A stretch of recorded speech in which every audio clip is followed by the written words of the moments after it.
அல்லாஹ்வுடைய தூதர் காலத்தில் உமர் ரலியல்லாஹு அவர்கள் நமக்கு அற்புதமான ஒரு முன்மாதிரி மிக்க ஒரு நபி தோழர்.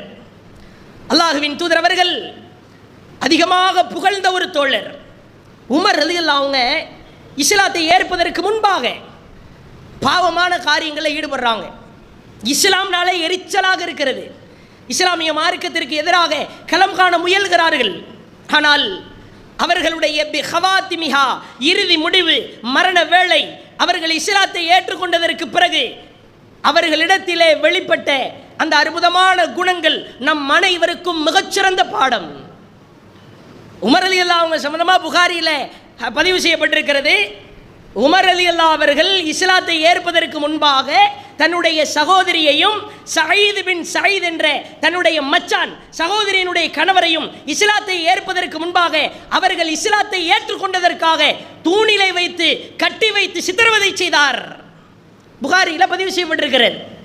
உமர் ரலியல்லாஹுடைய மச்சான் சொல்றாங்க, என் மச்சான் என்ன அடிப்பார் தெரியுமா, தூணில் கட்டி வச்சு என்ன அவ்வளவு சித்திரவதை செய்வார் நான் இஸ்லாத்தை ஏற்றுக்கொண்டதற்காக. அப்படிப்பட்ட உமர் ரலியல்லாஹு அவர்கள் இஸ்லாத்தை ஏற்றுக்கொண்டதற்கு பிறகு தன்னை பக்குவப்படுத்துகிறார்கள், பாவங்களிலிருந்து மீள்கிறார்கள், தன்னைத்தானே சுய பரிசோதனை செய்கிறார்கள், தன்னுடைய இறுதி முடிவை நல்ல முடிவாக சிறந்த முடிவாக மாற்றுவதற்கு முயற்சிக்கிறார் உமர் ரலியல்லாஹு அவர்கள். உமர் ரலியல்லாஹு அவங்களுக்கு ஏராளமான சிறப்பு இருக்கிறது. அல்லாஹ்வுடைய தூதர் சொன்னாங்க, உமர் ஒரு பாதையிலே ஒரு வீதியிலே நடந்து வந்தால் ஷைத்தான் வேறு ஒரு பாதையிலே வெருண்டோடுகிறான். புகாரியிலே பதிவு செய்யப்பட்டிருக்கிற செய்தி. அல்லாஹ்வுடைய தூதர் சொன்னார்கள், லிசான் உமர், உமருடைய நாவில் அல்லாஹ் பேசுகிறான். நமக்கு தெரியும் உமர் ரலியல்லாஹு ஒரு செய்தியை சொல்லுவாங்க, அதே அல்லாஹ் வகி செய்தியா இறக்கிட்டான் சில விஷயங்கள்ல. அடுத்த அல்லாஹ்வுடைய தூதர் சொன்னார்கள், நான் தான் இந்த உலகத்திற்கான இறுதி நபி, எனக்கு பிறகு எந்த நபியும் வர மாட்டார். ஒருவேளை நபியை அல்லாஹ் அனுப்புவதாக இருந்தால் அதை இந்த உமராக அனுப்பியிருப்பான் என்றார்கள். எப்பேற்பட்ட சிறப்புன்னு பாருங்க. வரமாட்டார் கன்ஃபார்ம்.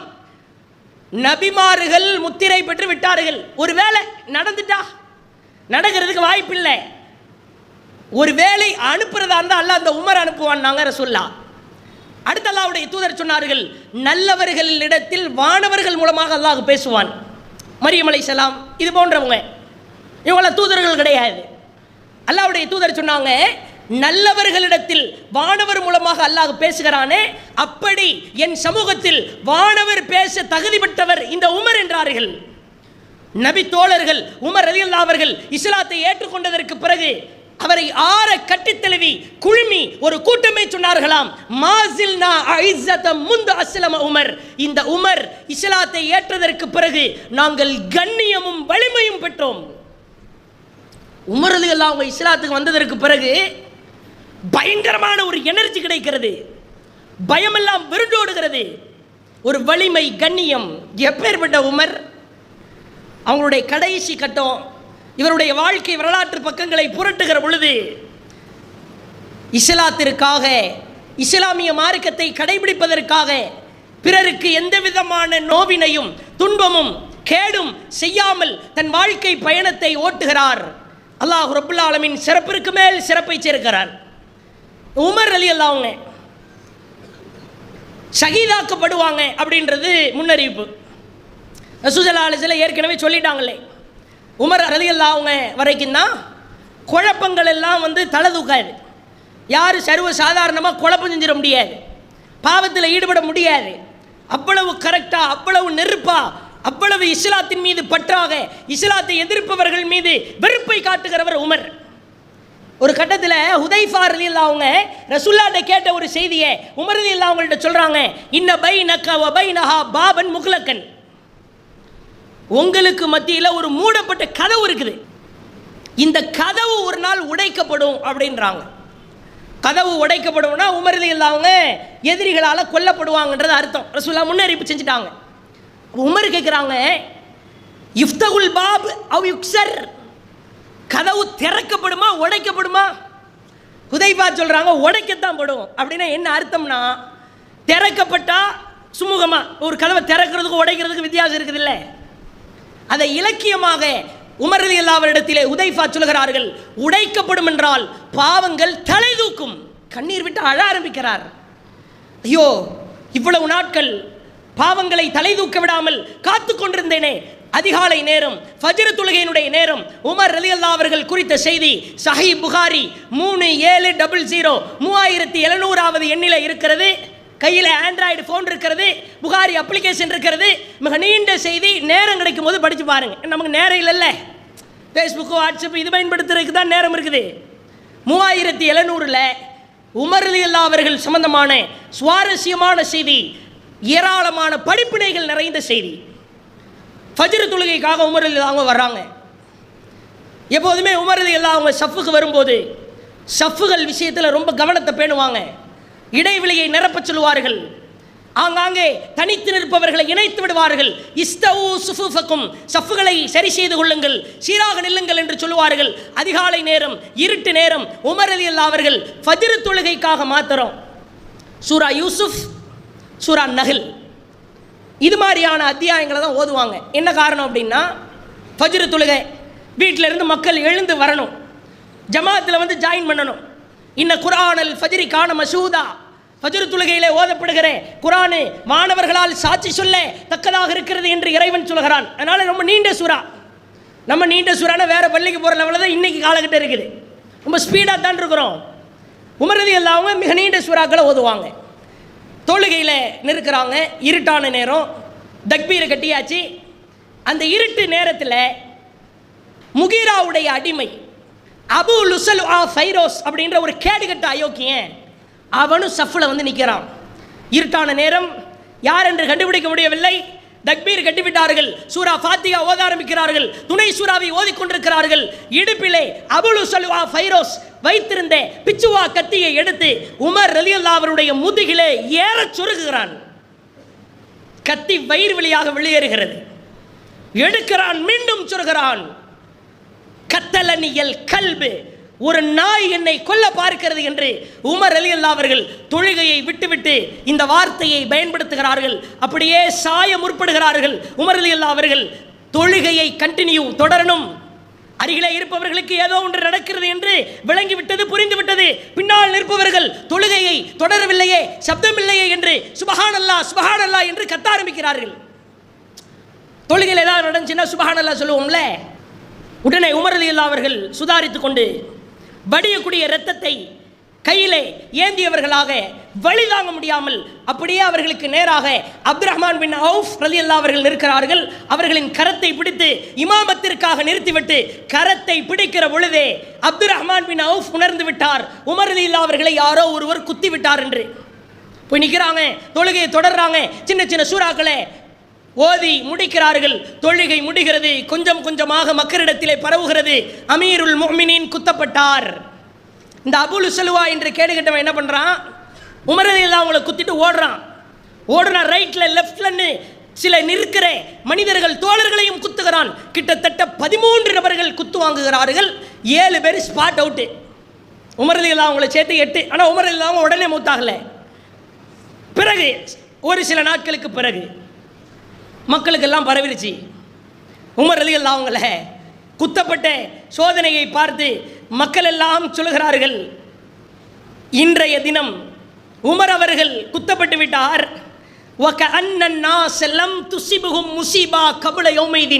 இன்றைய தினத்தை போன்று எங்கள் வாழ்க்கையில் சோதனையான ஒரு தினம் என்றைக்கும் இருந்ததில்லை என்று மக்கள் எல்லாம் கதற ஆரம்பிக்கிறார்கள். கட்டில் கொண்டு வரப்படுகிறது. கட்டிலே தூக்கி வைக்கப்பட்டு நேராக வீட்டிற்கு எடுத்து செல்லப்படுகிறார் உமர் அவர்கள். உமர் கேட்குறாங்க, என்னை குத்துனது யாரு? இப்னு அப்பாஸ் சொல்கிறார், குலாமு முகீராவுடைய அடிமை அபு லுசல்ஆ தான் உங்களை குத்துனது. உடனே கை தூக்க முடியாத நிலையிலும் கையேந்துகிறார். அல்ஹம்துலில்லாஹில்லதி லம் யஜ்அல் மீத்ததி பியதி ரஜுலின் யதஇல் இஸ்லாம். யா அல்லாஹ், உனக்கே எல்லா புகழும்.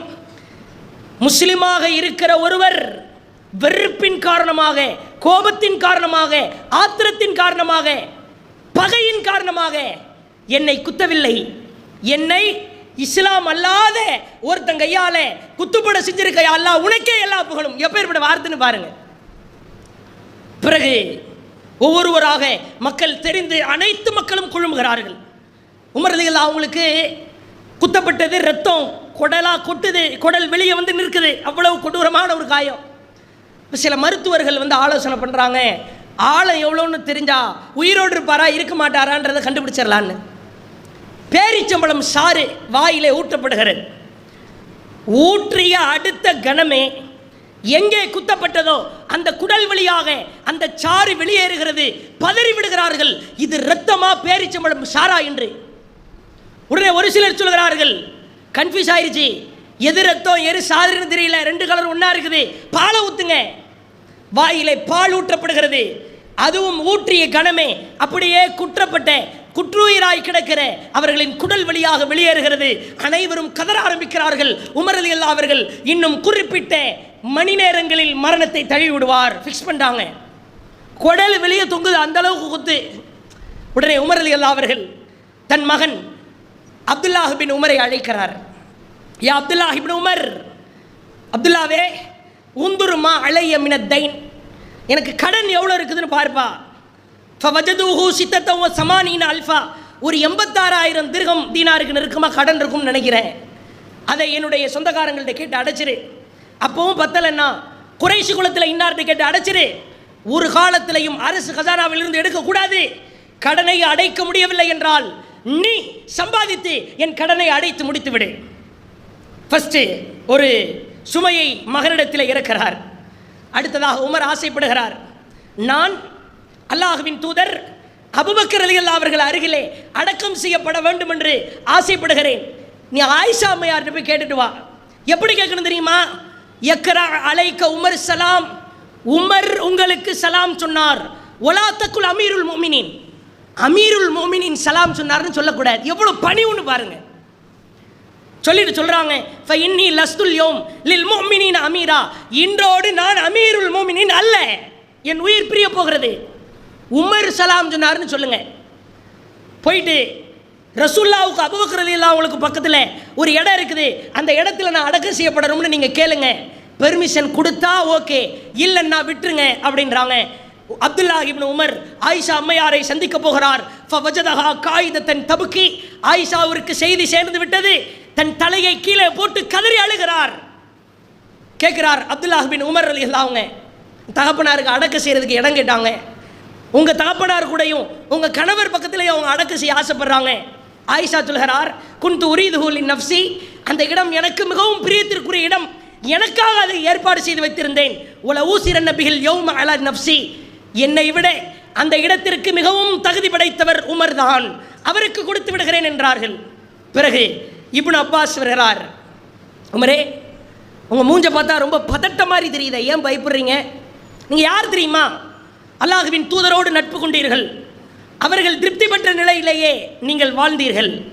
அபூபக்கர் அவர்களோடு நட்பு கொண்டீர்கள், அவர்கள் திருப்தி பெற்ற நிலையிலேயே நீங்கள் வாழ்ந்தீர்கள். எங்கள் தோழர்கள் அனைவரோடும் நட்பு கொண்டீர்கள், அவர்கள் திருப்தி பெற்ற நிலையிலேயே நீங்கள் மரணத்தை தழுவப் போகிறீர்கள். பிறகு எதற்காக பதட்டம்?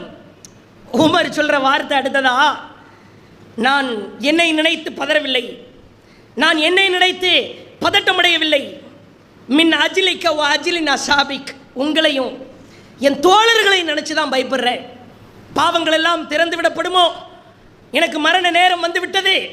இப்னு அப்பாஸே, ஒன்றை புரிந்து கொள்ளுங்கள், நான் என் வாழ்க்கையில் இஸ்லாத்தை முழுமையாக கடைபிடித்தேன். இந்த வார்த்தையிலே படிப்பினை இருக்கிறது, நன்கு கவனிக்க வேண்டும். இப்னு அப்பாஸ் இடத்திலே உமர் சொல்கிறார்கள், வல்லாஹி, அல்லாஹுவின் மீது சத்தியமாக, லவ் அன்ன திலா அல் அர்லி தஹபா, இந்த பூமி முழுக்க தங்கம் இருந்தாலும் கூட, லஃப்ததைது பிஹி மின் அஸாபில்லாஹி அஸ்ஸ வஜல், இப்பொழுது எனக்கு ஏற்பட்டிருக்கிற மரண வேதனையை என்னால் தாங்க முடியவில்லை.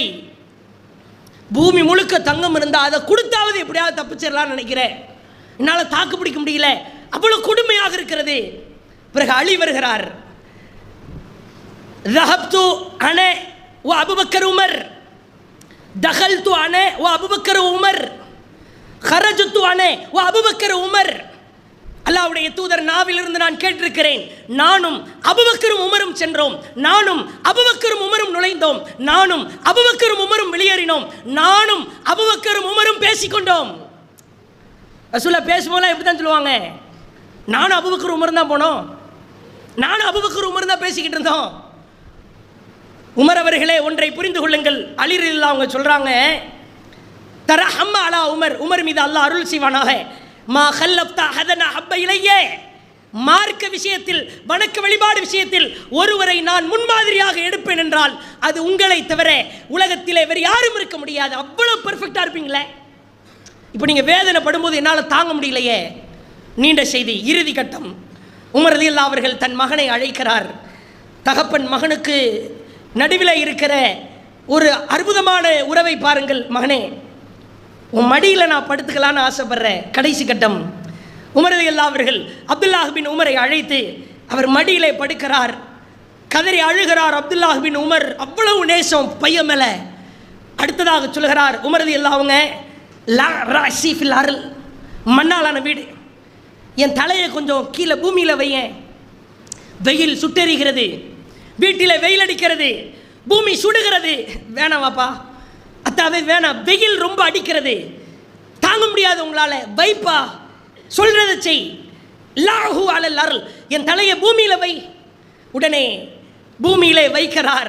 உமர் ரலியல்லாஹு அவர்கள் கதறுகிறார்கள், ஒய்லி, எனக்கு நாசம்தான், ஒயிலுன் உம்மி, என்னை பெற்றெடுத்த தாயாருக்கு நாசம்தான், இல்லம் யர்ஹம்னி ரப்பி அஸ்ஸ வஜல், யா அல்லாஹ் எனக்கு இந்த மரண வேதனையை இரக்கம் புரிந்து என்னை காப்பாற்றவில்லை, ஆனால் யா அல்லாஹ் எனக்கு நாசம் ஏற்படும் என்று கதறி அழுகிறார், துடிக்கிறார். அவரால் வேதனையை தாங்க முடியல. ஒரு கட்டத்தில் இறுதி கட்டம். உமர் ரலியல்லாஹு அவர்களின் கண்கள் மூடுகிறது, உயிர் பிரிகிறது. சரியாக 3வது நாள், குத்தப்பட்ட 3வது நாள் உமர் ரலியல்லாஹு அவர்கள் மரணத்தை தழுவுகிறார்கள். தூக்கி கொண்டு போய் அபூபக்கர் ரலியல்லாஹு அவர்கள், அல்லாஹ்வின் தூதர் அவர்களின் நடுவிலே உமர் ரலியல்லாஹு அவர்கள் அடக்கம் செய்யப்படுகிறார்கள். அதற்கு பிறகு மக்களால் அவர்களை மறக்க முடியவில்லை, வேதனையை தாங்க முடியவில்லை. குழப்பங்கள் தலைக்கேறுகிறது, உச்சத்திலே வந்து நிற்கிறது. கொஞ்சம் யோசித்து பாருங்கள், எப்பேற்பட்ட ஒரு மனிதர், மரண வேதனை, நம்மளை ஏமாத்துறோம். என்ன, நம்ம சாக மாட்டோம்ன்ற எண்ணமா? அடுத்தவனை பற்றி அவ்வளவு இழிவாக, பிறர் மீது வெறுப்பு, கால் உப்புணர்வு, குரோதம், பொறாமை, இதெல்லாம் ஏன்? தப்பு தப்பாக செய்து கொண்டிருக்கிறோம், பாவமான காரியத்தில் ஈடுபடுறோம், தொலைக்காட்சி பெட்டியில் ஆபாச கரும சினிமா நாடகம் படத்தை பார்க்குறோம், வரதட்சணை கல்யாணத்தில் போய் சோறு தின்ட்டு வந்துடுறோம், வட்டி வாங்குறோம். நாளைக்கு செத்து போயிருவன்றதை உள்ளத்திலே பதிய வைத்தால் பாவம் செய்யறதுக்கு என்ன வருமா? மரண வேதனை உலுக்கெடுக்கும். நம்ம அல்லாஹ் சும்மா விட மாட்டான். எப்பேற்பட்ட உமருங்க, கதறுகிறாரே தாங்க முடியாமல். தயவு செய்து இது போன்ற வரலாற்று செய்திகள் நமக்கு ஏற்படுத்துகிற பாடம், படிப்பினே. நமக்கு மரணம் வரும், மௌத்தா போதான் போகிறோம், கியூவில் நிற்கிறோம் வரிசையில், அது எப்போன்னு தெரியல. இதை உள்ளத்தில் ஆழ பதிய வைத்தால் புறம் பேச மாட்டோம், அவதூறு பேச மாட்டோம், தொழுகையை விட மாட்டோம், வட்டி வாங்க மாட்டோம், வரதட்சணை கல்யாணத்தில் போய் சோறு திங்க மாட்டோம், வரதட்சணை வாங்க மாட்டோம், யாரை ஏமாற்ற மாட்டோம், மார்க்கத்தை சரியாக கடைபிடிப்போம். யா ஐயுஹல்லதீன ஆமனு அலைக்கும் அன்ஃபுஸக்கும், உங்களை நீங்களே பரிசோதித்துக் கொள்ளுங்கள். லா யதுர்ருக்கும் மந்தல்ல இதஹ் ததைத்தும், உங்களை நீங்களே பரிசோதிக்க ஆரம்பித்து விட்டால் உங்களை வழிகெடுப்பதற்கு உலகத்தில் எவனடா இருக்கிறான்? அல்லாஹ் கேட்கிறான். என்ன நானே பரிசோதிக்கிறேன் இன்னையிலிருந்து இன்ஷா அல்லாஹ். அப்படிப்பட்ட ஒரு வாய்ப்பை கொடுத்து மரண வேதனையை விட்டு காப்பாற்றி முடிவுகள் இனிதாக அல்லாஹ் அருள் செய்வானாக. அல்லாஹ்வின் தூதர் சொன்னார்கள், இன்னமல்லா அம்மாலு பில் ஹவாத்திமிஹா, நீங்கள் செய்கிற செயல்கள் அனைத்தும் முடிவுகளை பொறுத்துத்தான் இருக்கிறது என்றார்கள். உலகத்தில் என்னத்தை தான் நல்லவனா வாழ்வதற்கு நான் முயற்சித்தாலும், நல்லவன் என்று பெயர் வாங்கினாலும் என் முடிவு பர்ஃபெக்டாக இருக்கணும். உமர் ரலியல்லாஹு அவங்க மௌத்தா போகிற நேரத்தில் குழுமி இருக்கிற எல்லா தோழர்களும் புகழ்கிறார்கள், உச்சத்தில் தூக்கி வைக்கிறாங்க. யார்கிட்டையுமே அவங்க கெட்ட பேர் வாங்கலை. இன்றைக்கி நம்மள யார் நமக்கு பிடிக்கலையோ அவங்கள்ட்ட கெட்டவன் தான். நம்ம மேலேயே தவறு இருக்கலாம், அதை சகிச்சுட்டு போகணும், விட்டு கொடுப்போர் கெட்டு போவதில்லை என்ற பக்குவத்தை வளர்த்துக்கணும். இது மாதிரியான சிந்தனைகளை எல்லாம் உள்ளத்தில் ஆழ பதிய வைக்கணும். தயவு செய்து முடிவு, உலகத்தில் நான் ஒயிட் காலராக டிப்டாப்பாக வாழ்ந்து எந்த பிரயோஜனம் கிடையாது. அவர் யாருப்பா, மாஸ் காட்டுவார், பயங்கரமான ஆள், நல்ல ஒரு தர்மம் செய்கிறவர், தர்ம கருத்தான்னு நீ புகழ வேண்டிய அவசியமே கிடையாது. நான் மௌத்தா போகும்போது என்ன உலகம் பேசணும், சரியான ஆளுப்பா, ஏழையாக இருந்தாலும் பணக்காரனாக இருந்தாலும் எதிரியாக இருந்தாலும் அவனிடத்தில் கண்ணியமாக நடந்துக்குவாருன்னு என் முடிவு சரியாக அமைகிறது தான் உமர் ரலியல்லாஹு வாழ்க்கையில் நாம் பெற படிப்பினை. நம்ம செய்கிற பாவம் முடி மாறி தட்டிட்டு போயிடாம பெரும் பாவமாக நினைத்து உமர் ரலியல்லாஹு அவர்களுடைய செய்தியை படித்து பாருங்கள்.